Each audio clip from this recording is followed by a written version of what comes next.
How to add verified badge on Telegram Premium.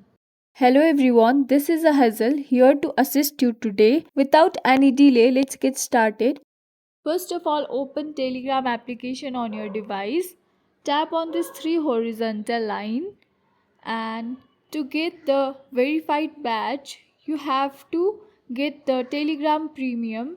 So if you are not the premium user, you won't be able to get the verified badge. So after that, tap on settings, and here you can see Telegram Premium. So first of all, you just have to buy the Telegram Premium, and then you will be able to get the verified badge here. So you will see a badge here, and you can tap on it and simply search for the blue tick and select the verified badge, and then you can get the verified badge on the Telegram Premium. Thanks for watching. If you guys enjoyed this video, please like, subscribe and hit the bell for the updates.